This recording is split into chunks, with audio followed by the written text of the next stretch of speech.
Assalamualaikum warahmatullahi wabarakatuh.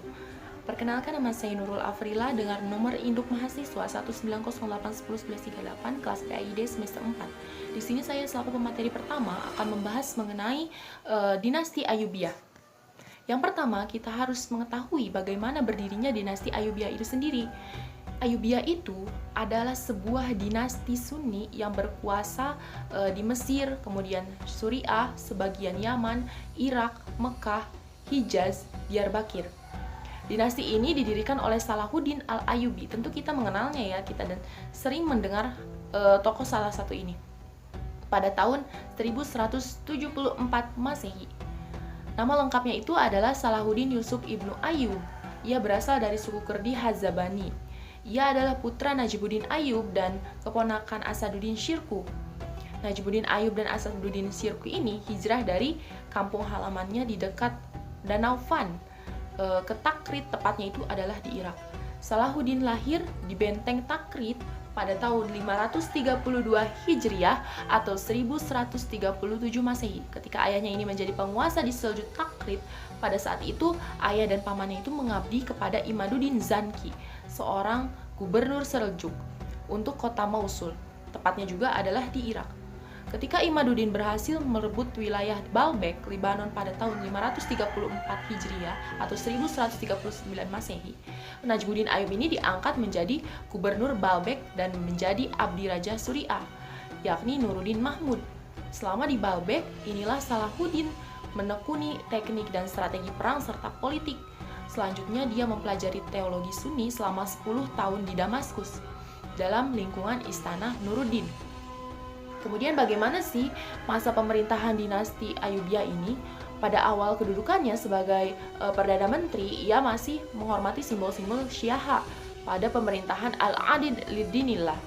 Namun setelah Al-Adid ini meninggal pada tahun 1171 Masehi, Salahuddin menyatakan loyalitasnya kepada Khalifah Abbasiyah atau Al-Mustadi yang dibagi dan secara formal menandai berakhirnya rezim Fatimiyah di Kairo. Nah, kita juga sudah membahas ya mengenai dinasti Fatimiyah di pertemuan minggu kemarin, dan ia telah mempertahankan lembaga-lembaga ilmiah yang didirikan oleh dinasti Fatimiyah, tetapi mengubah orientasi keagamaannya dari Syiah menjadi Sunni. Hal ini kemudian sesuai dengan perintah Sultan Nuruddin. Ia memerintahkan Salahuddin untuk mengambil kekuasaannya dari tangan Khilafah Fatimiyah dan mengembalikannya kepada Khilafah Abbasiyah di Baghdad. Penaklukan Mesir oleh Salahuddin pada tahun 1171 Masehi itu disebut membuka jalan bagi pembentukan mazhab hukum di Sunni. Tepatnya itu adalah di Mesir itu sendiri. Salahuddin memberlakukan mazhab Hanafi sebelum mazhab Syafi'iyah yang berlaku di dinasti Fatimiyah. Keberhasilan tersebut mendorong untuk menjadi penguasa otonom di Mesir. Dalam mengkonsolidasikan kekuasaannya dan kekuatannya yang memanfaatkan keluarganya untuk melakukan ekspansi ke wilayah lain, saudaranya dikirim untuk menguasai Aman pada tahun 1173 Masehi. Taqiyuddin, keponakannya, diperintahkan untuk melawan tentara salib di Dimyat. Adapun Shihabuddin, pamannya, ini diberikan kekuasaan untuk menduduki Mesir Hulu dari Mesir. Salahuddin juga dapat menyatukan Syria dan Mesopotamia menjadi sebuah kesatuan negara muslim. Pada tahun 1174 ia merebut Damaskus, kemudian Aleppo pada tahun 1185 dan merebut Mosul pada tahun 1186. Pada masa pemerintahan Salahuddin ini, kekuatan militernya terkenal sangat tangguh, pasukannya diperkuat oleh pasukan barbar Turki dan Afrika. Ia juga membangun tembok kota di Kairo dan Bukit Muqattam namanya sebagai benteng pertahanan. Dalam hal perekonomian, ia bekerja sama dengan penguasa muslim di wilayah yang lain. Di samping itu juga, ia menggalakkan perdagangan dengan kota-kota di Laut Tengah, Laut Hindia, dan menyempurnakan sistem perpajakan. Atas dasar inilah ia melancarkan gerakan ofensif atau penyerangan dengan membabi buta. Untuk apa? Merebut Al-Quds, yaitu Yerusalem, dari tangan tentara salib yang dipimpin oleh Guy de Lusignan. tepatnya itu adalah di Hittin. Akhirnya, pasukan ini berhasil menguasai Yerusalem pada tahun 1187 Masehi.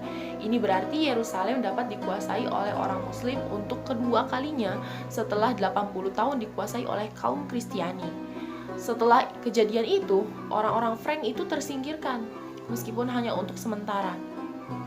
Usaha besar-besaran telah dilakukan pasukan salib dari Inggris, kemudian Prancis dan Jerman pada tahun 1189 sampai 1192. Namun tidak berhasil mengubah kedudukan Salahuddin. Setelah perang berakhir pun, Salahuddin memindahkan pusat pemerintahannya ke Damaskus.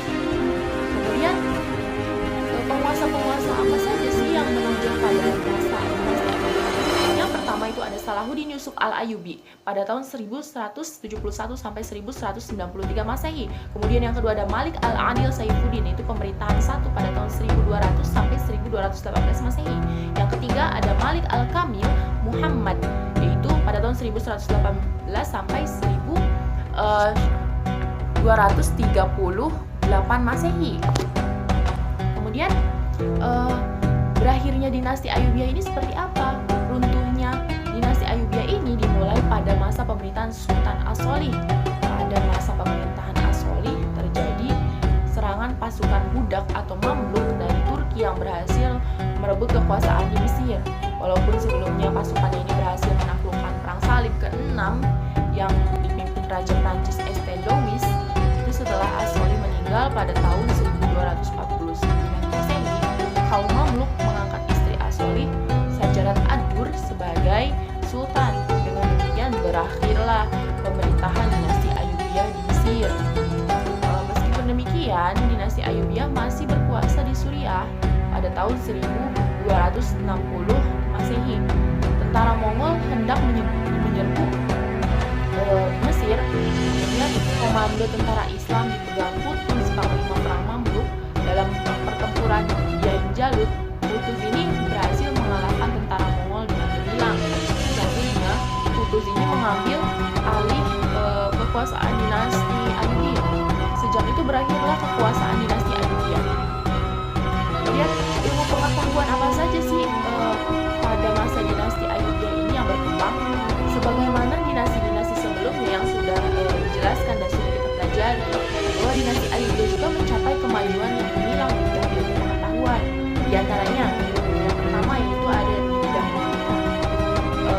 pemerintahan dinasti Ayyubiyah telah berhasil menjadikan Damaskus sebagai kota pemerintahan.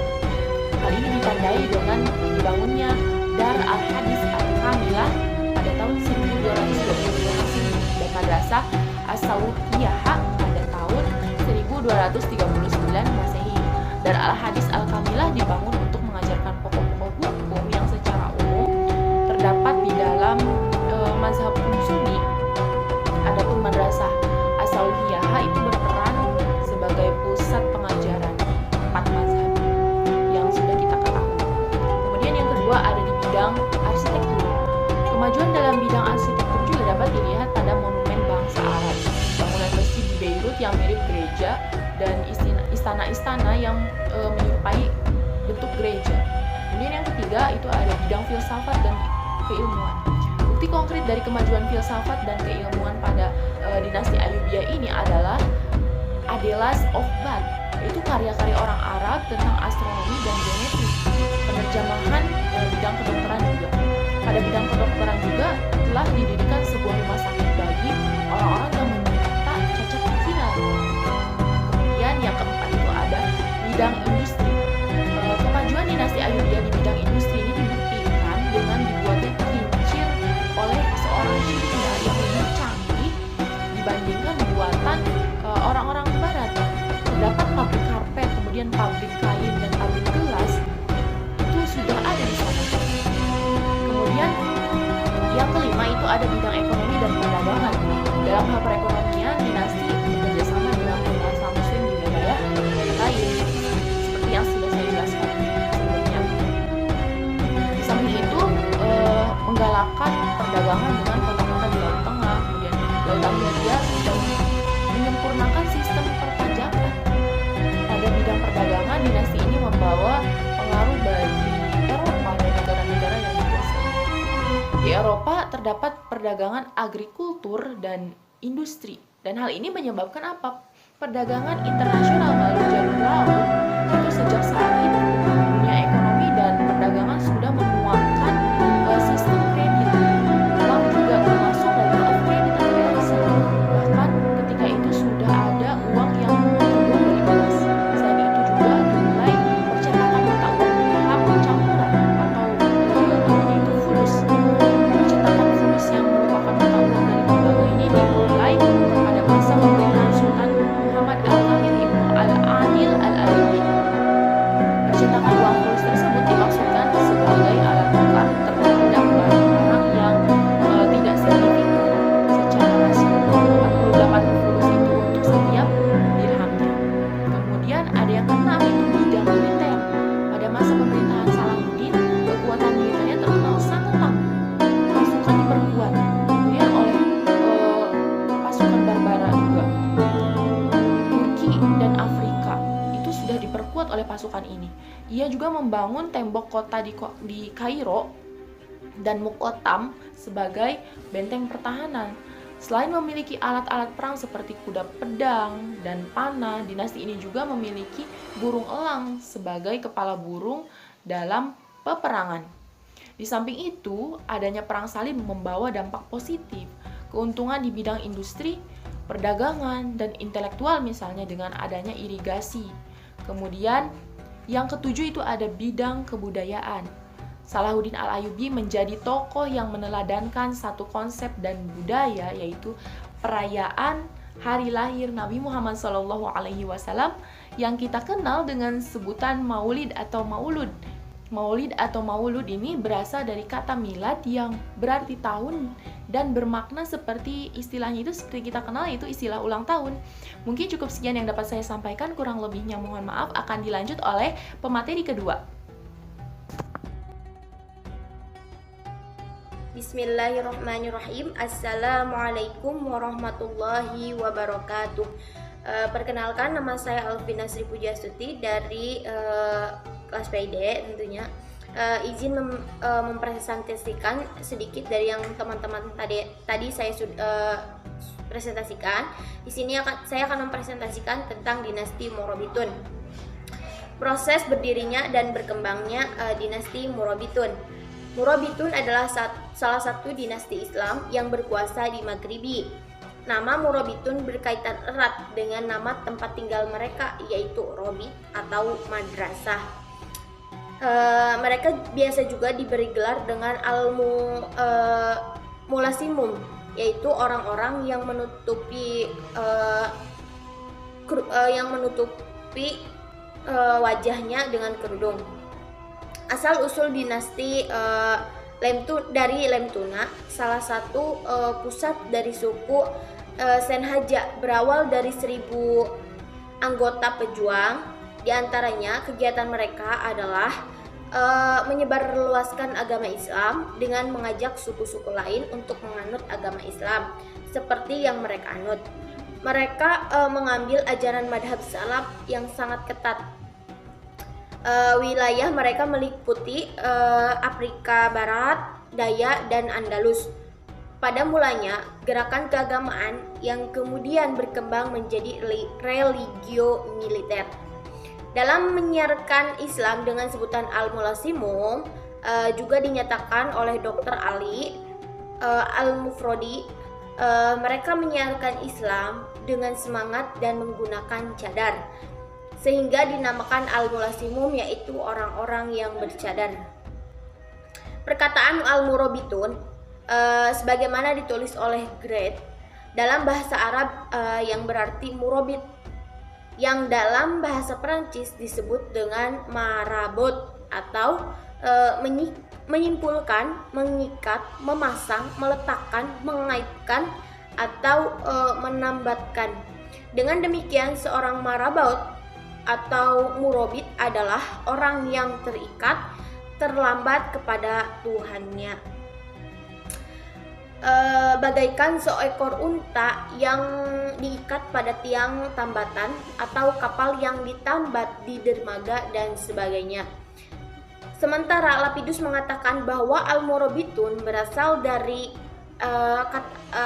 sebuah akar Al-Quran, yaitu ro, ba, dan ta, yang merujuk pada teknik pertempuran jarak dengan infanteri di barisan depan dan pasukan berunta dan berkuda pada barisan belakang, yaitu atau yang sudah dikenal dengan yang sudah lazim dalam pertempuran masyarakat Berber. Menunjukkan bahwa al-murabitun yaitu bermakna orang-orang yang terjun ke medan perang sebagai yang diisyaratkan dalam Al-Quran. Dapat dilihat dalam Al-Quran surat Al-Anfal ayat 60 yang berbunyi, A'udzu billahi minasyaitonir rajim. Bismillahirrahmanirrahim. Wa a'iddu lahum mastata'tum min quwwatin wa min ribatil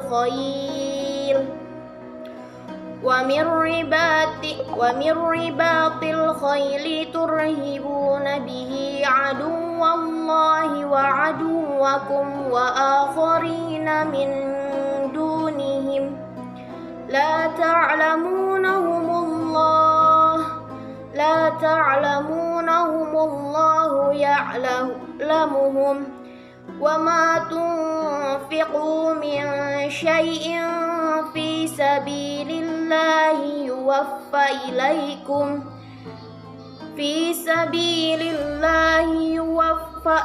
ilaikum wa antum la tudlamun. Shadaqallahul azim, yang artinya, dan siapkanlah untuk menghadapi mereka kekuatan apa saja yang kamu sanggupi dari kuda-kuda yang ditambat untuk berperang, yang dengan persiapannya itu kamu menggetarkan musuh Allah dan musuhmu dan orang-orang yang selain mereka yang kamu tidak mengetahuinya, sedang Allah mengetahuinya. Al-Quran surat Al-Anfal ayat 60. Hal yang senada juga dinyatakan oleh Philip K. Haiti bahwa pada mulanya al-murabitun ini merupakan kumpulan persaudaraan militer.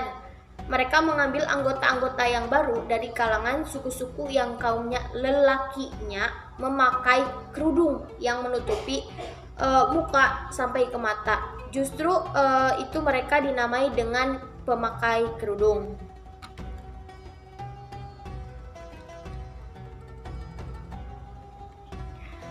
Kemajuan yang dicapai oleh dinasti Murabitun.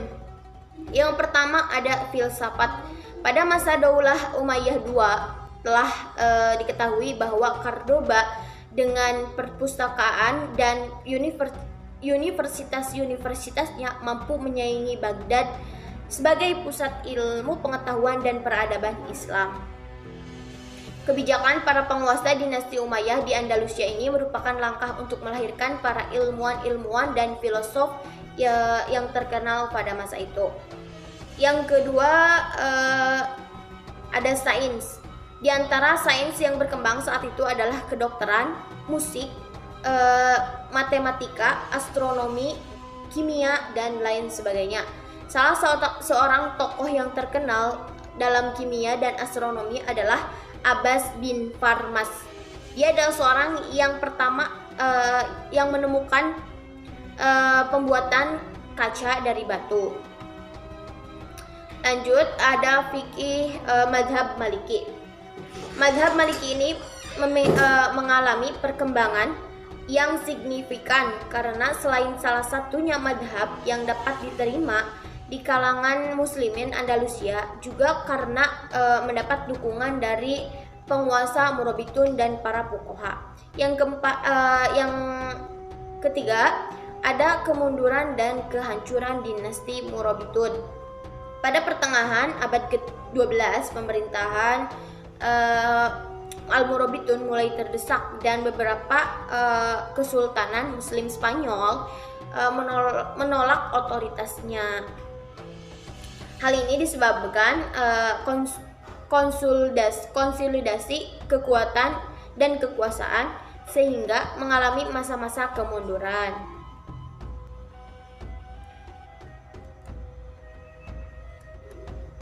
kemunduran yang dialami oleh Al-Murabitun dipicu dengan kecenderungan dari para kepemimpinannya yang senang menumpuk harta kekayaan, di samping para pukohannya terjerumus pada mengkafirkan orang lain.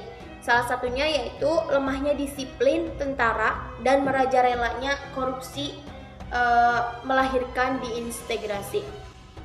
Yang kedua, berubahnya watak keras pembawaan barbar menjadi lemah ketika memasuki kehidupan Maroko dan Andalus yang mewah. Yang ketiga, mereka memasuki Andalus ketika kecermerlangan intelektual kalangan Arab telah mengganti kesenangan berperang. Yang keempat, kontak dengan peradaban yang sedang menurun dan tidak siap mengadakan asimilasi. Terus yang terakhir, dikalahkan oleh dinasti dari rumpun keluarganya sendiri, yaitu Al-Muwahhidun. Dinasti Al-Murabitun memegang tampuk kekuasaan selama 90 tahun dengan penguasa 6 orang yang terdiri dari Abu Bakar bin Umar, memerintah dari tahun 1056 sampai 1061.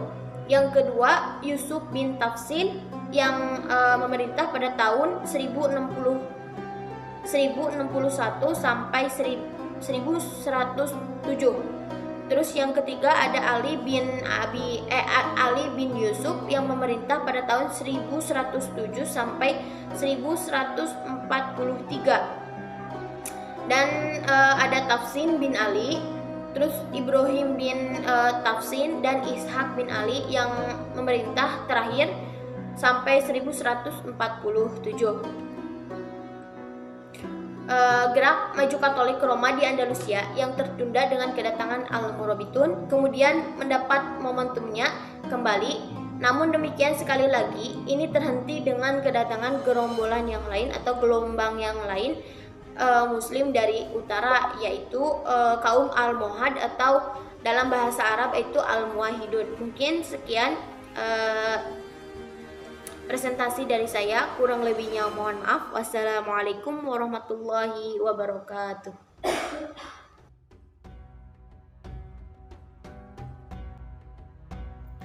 Bismillahirrahmanirrahim. Perkenalkan, nama saya Husnul Khatimah dengan nomor induk mahasiswa 1908101135, yang mana saya di sini akan meneruskan pemateri sebelumnya menjelaskan tentang dinasti Muwahhidun.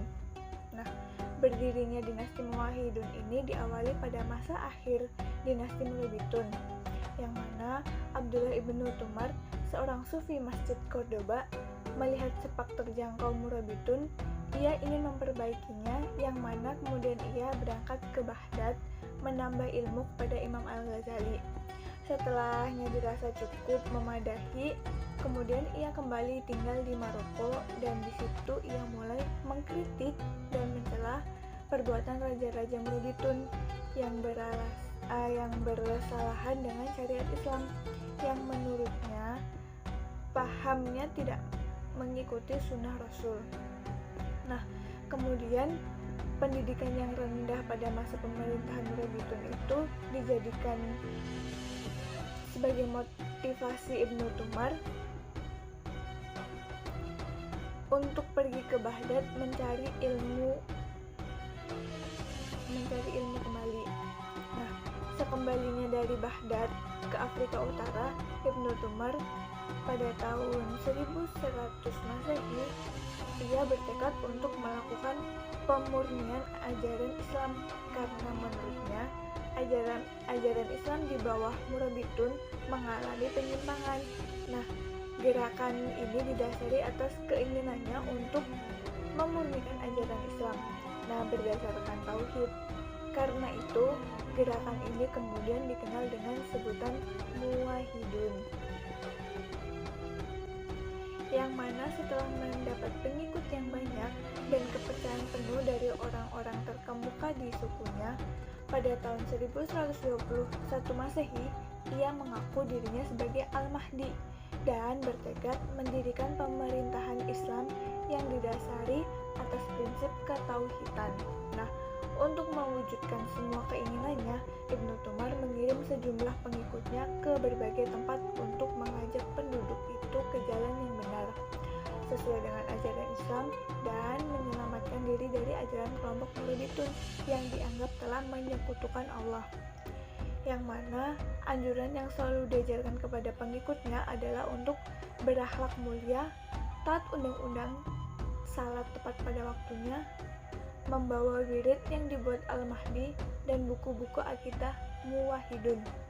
Nah, sejak ia mengaku dirinya sebagai Al-Mahdi, pengikutnya terus bertambah dan berhasil menghimpun sejumlah orang barbar yang kekuatannya adalah sahabat atau murid Ibnu Tumar.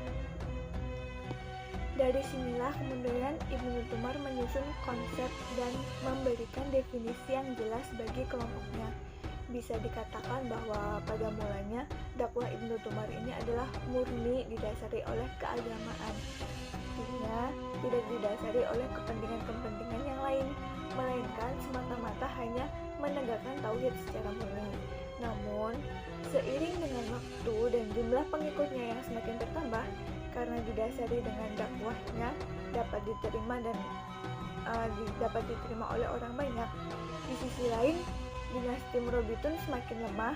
Akhirnya Ibnu Tumar berambisi untuk menjatuhkan dan merebut kekuasaan dinasti Murabitun. Selanjutnya, dibentuklah kota sebagai pusat pemerintahan, yaitu suatu daerah di bagian selatan Maroko, dan dari sinilah dilancarkan seruan perang suci untuk menaklukkan daerah-daerah sekitarnya. Sasaran utama yang digunakan dalam koordinir kegiatan jamaah Ibnu Tumar membangun sebuah masjid yang megah di ibu kota dinasti Al-Muwahhidin. Setelah mempunyai pengikut yang besar, maka pada tahun 1129 dengan jumlah pasukan 40.000 orang di bawah komando Abu Muhammad al-Bashri al-Wansiri, mereka menyerang kota Makkah dengan salah satu kota penting dalam dinasti Al-Murabitun yang terkenal dengan sejarah dengan nama Perang Buhairah. Dalam peperangan ini, pihak Al-Muwahhidun menderita kekalahan. Banyak di antara prajurit dan yang gugur serta beberapa anggota Al-Asrah termasuk komandannya sendiri Al-Wansiri, dan 4 bulan kemudian Ibnu Tumar sendiri juga wafat.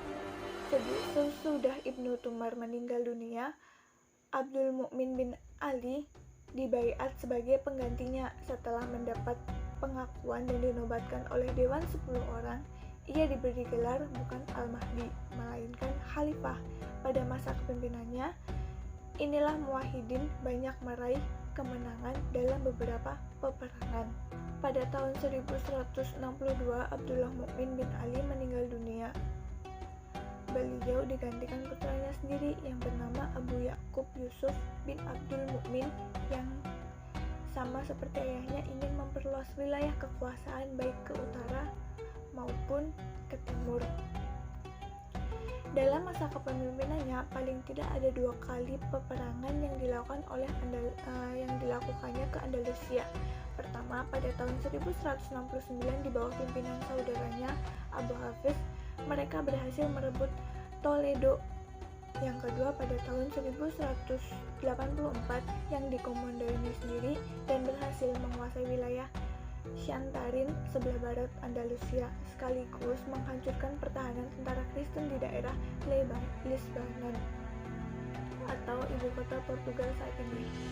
Sekalipun Abu Yaqub sendiri luka berat yang mengakibatkan kematiannya, Abu Yaqub digantikan oleh Abu Yusuf Al-Mansur.